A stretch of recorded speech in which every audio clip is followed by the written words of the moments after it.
Today, my video upload is to discuss one of the hardest things that I have had to deal with in my life, and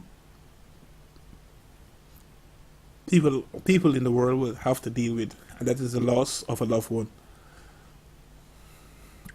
and coping with it afterwards. My mother was diagnosed with cancer 2014, but before then, my mother had a problem, as she would be complaining in many instances. This is since 2014, but pains in her chest, uh, periodical pains. It would come and go. She mentioned it to me, but I would forget. Then she mentioned it again, and I would forget again.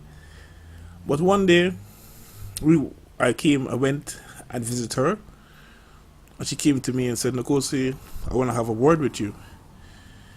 I said, "Okay." She said, "I'm getting this pain in my chest." So I said to her, "You need to go to a doctor and check yourself out."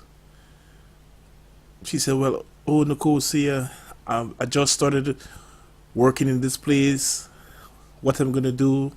I can't get time off from work." I said to her, "Mom, your health is the most important thing, not work." She said, "Well, yes, I know this." I said, "Mom, go and check yourself out at the doctor." She said to me, "Well, my ex-husband told me that I need to start looking after my health and stop worrying about going about the place helping other people." I said, "Yes, he's right. 'Cause health is the most important thing." She said, okay, Nkosi, I'm gonna go to the doctor." She went to the doctor, and the doctor sent her for a checkup, and it was discovered she had cancer. Well, I think she knew there was a problem because she'd been complaining about this for a long time. She went into operation. The operation was successful. Was successful in 2014. But due to the length of the operation and the procedure they had to go through with her, she would still be having pains with her shoulder and her sides. When she came back she went on for holiday because said she needed a break. When she come back from holiday from Guyana, where I was born, she started complaining again about these pains. So she went again to get herself checked out. So in 2015, when she got herself checked out again, it was rediscovered that the cancer came back. And she was in two minds to do the chemotherapy, but she decided this is the last time she was gonna do it, because due to the toll it took on her body.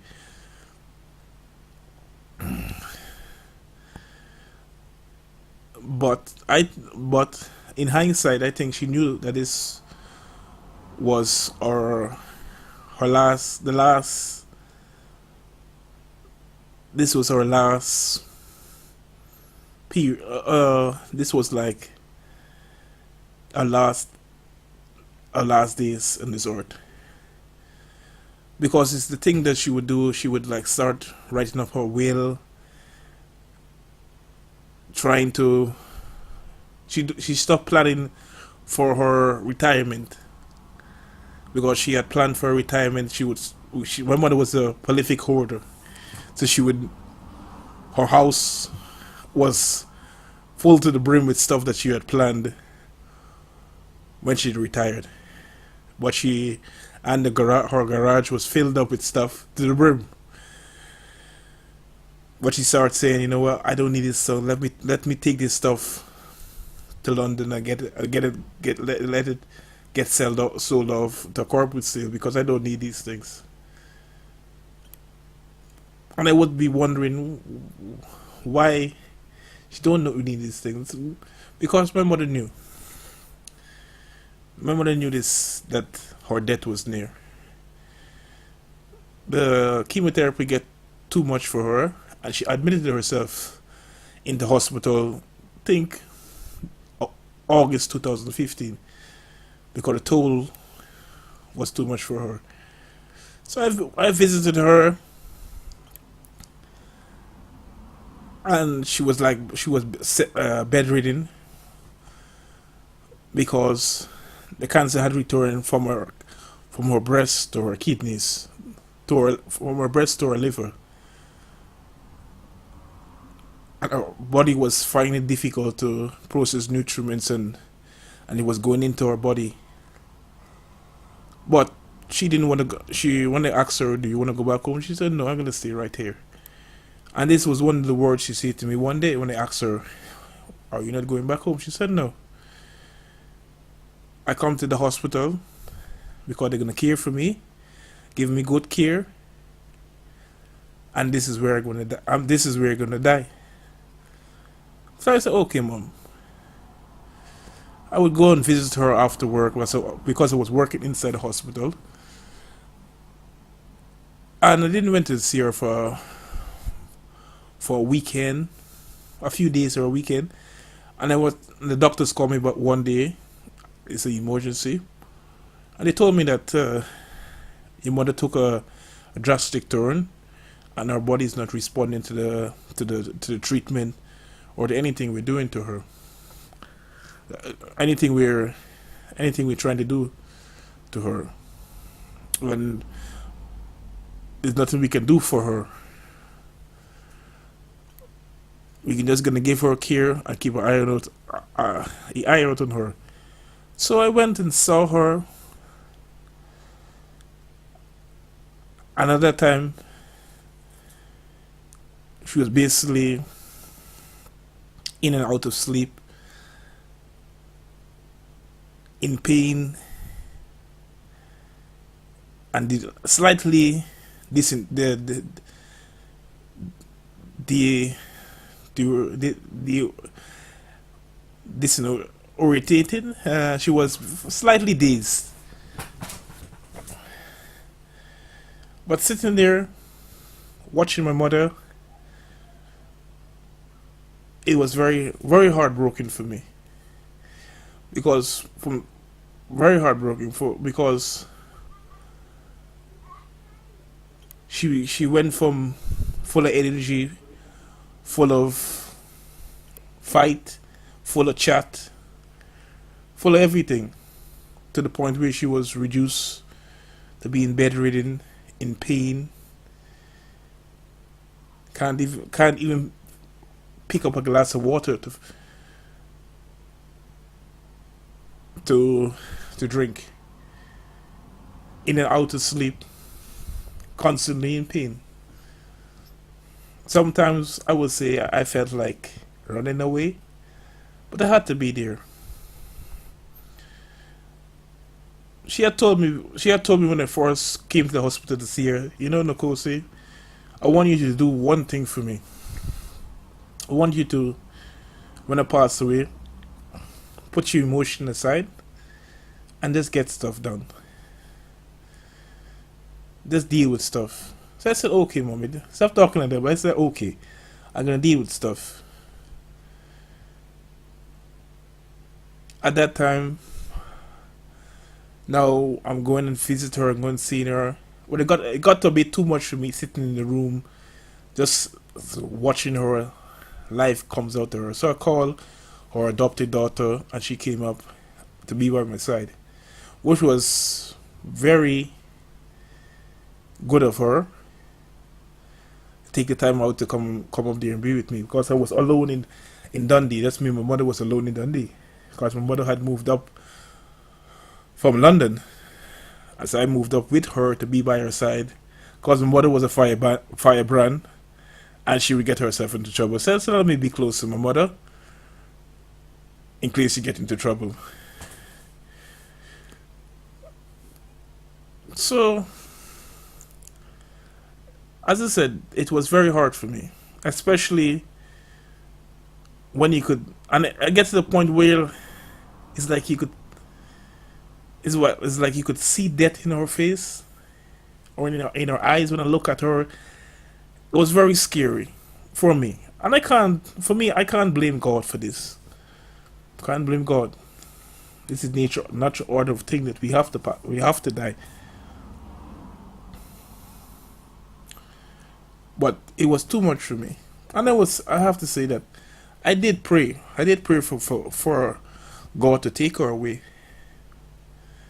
But I did pray pray that He take her away if it's beneficial to her, and that she at least die when died. She looked as beautiful as before, not like that, as I was seeing her.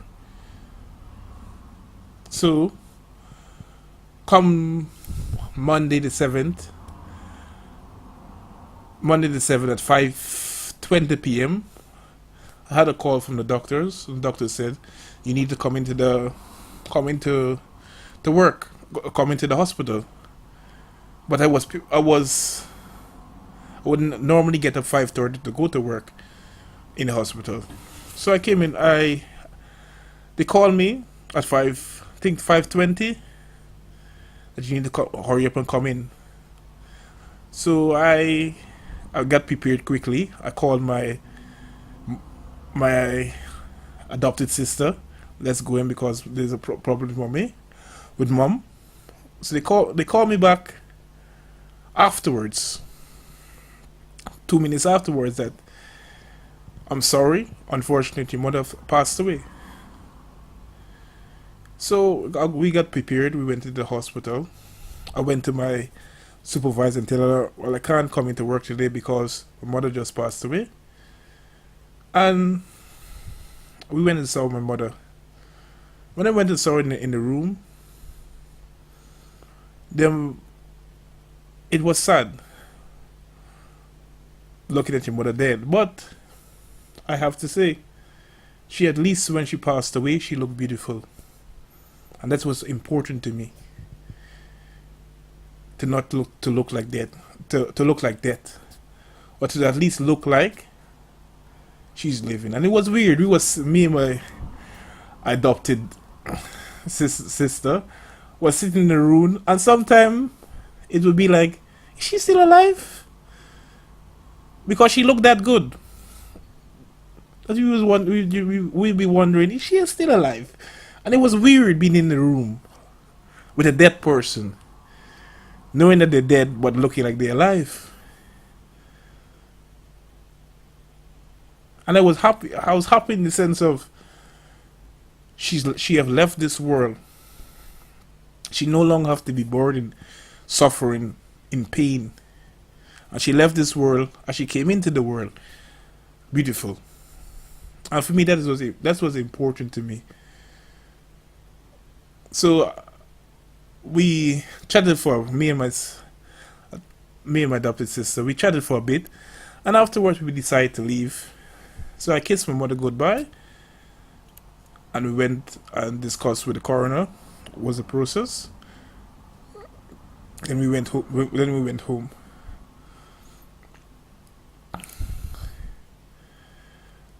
And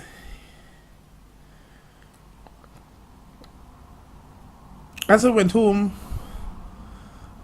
I was relieved that she's gone. But I also knew this is a massive task ahead of me.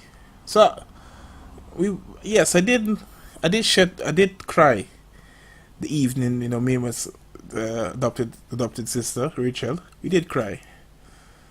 But I know I had a huge, massive task ahead of me because we were stuck in Dundee, hundreds of miles away from London, which most of my family were. So it was a massive task. Not only arranging a funeral, contacting my mother's,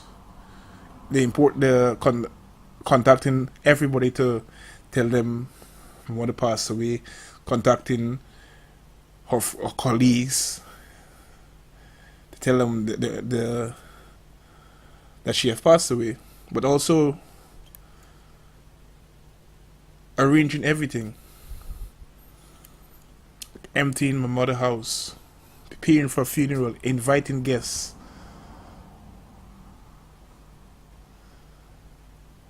As I said, my mother passed away on the Monday, the 7th. The following next day, the 8th, I didn't have time for tears because I had to get stuff done.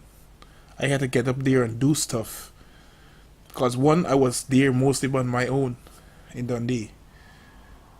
And sitting around moping and crying about it, or being sad or depressed about it, is not going to get stuff done. And yes, for people out there, it is difficult. But if you find the strength in you, you could get through it.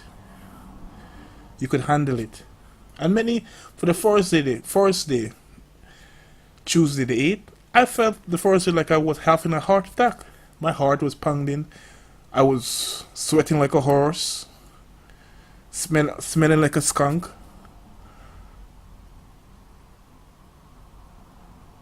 But I had to stop a few times and take a deep breath to catch myself.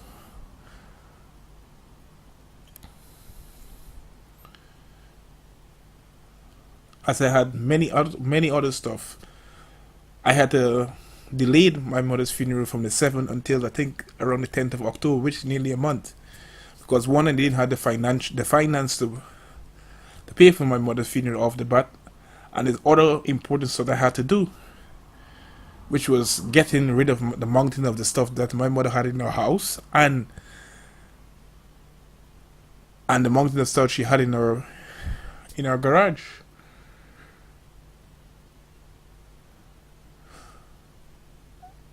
And yes, everything did work out.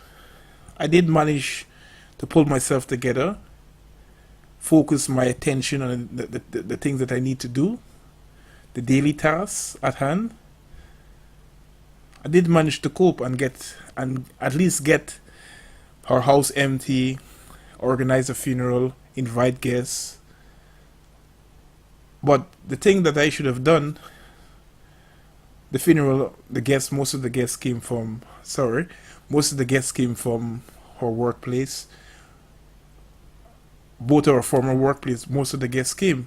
A lot of our former managers and employees came to our funeral. My family from London, they came up. My sister-in-law and her friend, she came up and gave me a hand. My families and friends, my mother's family and friends in New York and Canada contributed to my mother's funeral, which was very helpful to me. And I have to thank them a lot for this. Because without them, it would have been very hard for me to even pay for my mother's funeral, or give me the support to constantly get up there and do it. But after the funeral, one of the things I should have done is book myself to get to either a counselor or to speak to somebody professional. And I think anybody going through something like this,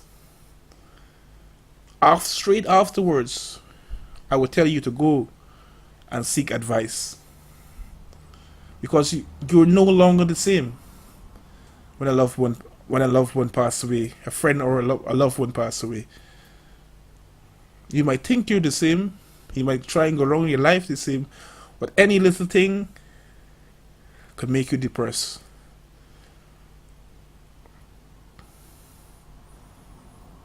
So, best thing, go and seek some advice.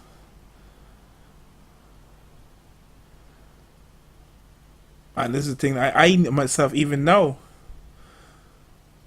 a year and maybe 6 months gone, need to go and get some professional advice and to deal with grief and these things, because I didn't have time to grieve, because I was in a position where I had to deal with it myself. But the advice I would give to anyone: get advice, get counseling. Don't be ashamed about it, because you might think you're strong, But sometimes to be stronger in life is to get external advice on how to cope with grief, how to get useful information, how to cope. Because I'll give you a typical example. 2 weeks ago, 2 3 weeks ago, I had to go to my workplace in the hospital that my mother passed away. I had to hand in some documents. But when I was leaving the hospital, I had a profound sense in me of emptiness, complete emptiness. I felt empty. And that was just me handing in a document to my employer. And these things that many people would have to deal with after. You might become irritable. You might have short temper. You might develop a whole set of things that you all knew. The old you might not notice, might notice these things, but the new you mightn't notice these things. Or you might notice these things, but you might downplay it. So seek advice. And the next thing is that this experience has given me both the mental and the physical resolve to know that I'm capable of dealing with something of this, dealing with something like this. It's giving me the strength. I have a new lease on life, that I take life more serious. I'm open to take challenges, to take risks, to better myself in life, to learn. And with the knowledge of knowing that I have the capacity to cope and overcome certain situations. It's both like a blessing, and it's like a blessing in disguise, going through something like this. So for anyone or any family that's going through a loss, or dealing with somebody who have cancer or severe illness, you have the strength of dealing with something of this magnitude. Don't ever think that you're too weak to deal with something like this. Sometimes all it takes is just stand back and have a breathe and focus yourself, and you will get through it. Anyway, thank you very much for listening. Have a wonderful evening. Bye.